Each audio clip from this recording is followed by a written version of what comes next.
غریب نواز کے والد گرامی سید غیاث الدین رضی اللہ تعالیٰ اور ان کی والدہ بی بی ام الورا دونوں حافظ قرآن تھے، دونوں عالم تھے، ماں بھی اور باپ بھی.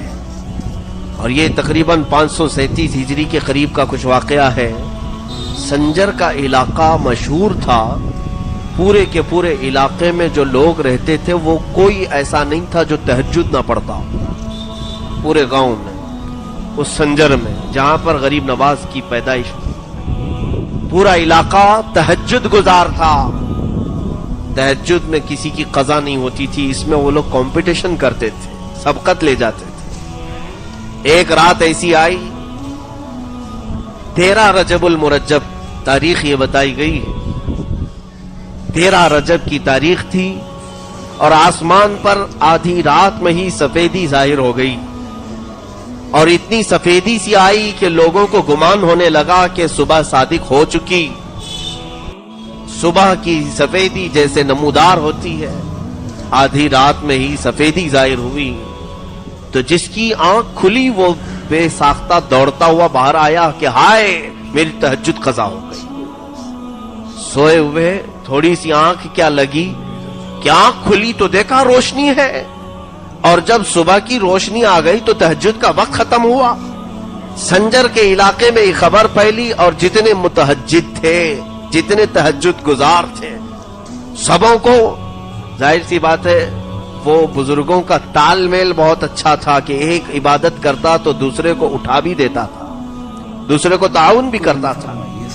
سارے لوگ جمع ہونا شروع ہو گئے کہ کیا حال ہے، کیا حال ہے. اس میں موجود کئی عمر دراز بزرگوں نے کہا ہمیں تو نہیں لگتا کہ ہم سے غفلت ہوئی، لیکن یہ اجالا کچھ اور بتا رہا. وہ سب سنجر کی جامع مسجد کے قریب پہنچے تو دیکھا جامع مسجد کے خلف میں قریب میں ایک گھر پر آسمان سے جھما جھم نور کی روشنی برس رہی ہے، نورانی قندیل لٹکی ہوئی ہے. اور وہ گھر پتہ کرنے پر معلوم ہوا کہ حضرت غیاث الدین رضی اللہ تعالیٰ عنہ کا گھر ہے، بی بی ام الورا کا گھر ہے.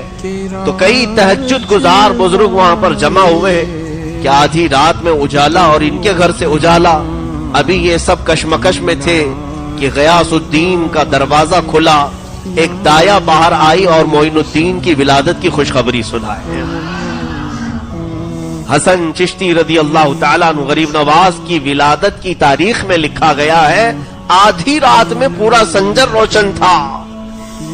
رات آدھی ہے اور تہجد پڑھنے والے اس گمان میں آ گئے تھے کہ صبح ہو گئی اور ہماری تہجد قضا ہو گئی.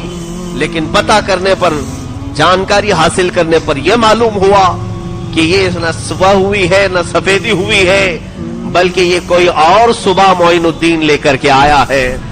کفر کے ظلمات میں، شرک کے اندھیریوں میں معین الدین نام کا ایک چہرہ ایسی سفیدی لایا ہے کہ یہ سفیدی اب وہاں سے نکلی تو ہندوستان میں آئی. اور ہندوستان میں بھی جب وہ آئے تھے یقیناً یہاں بھی بہت اندھیرا چھایا ہوا تھا، کفر کا اندھیرا، شرک کا اندھیرا، جادو کا اندھیرا، بدعات کا اندھیرا، خرافات کا اندھیرا. لیکن جیسے ہی یہ چاند طلوع ہوا انہی اندھیریوں میں خوب 90 لاکھ کو روشن بھی کر گیا.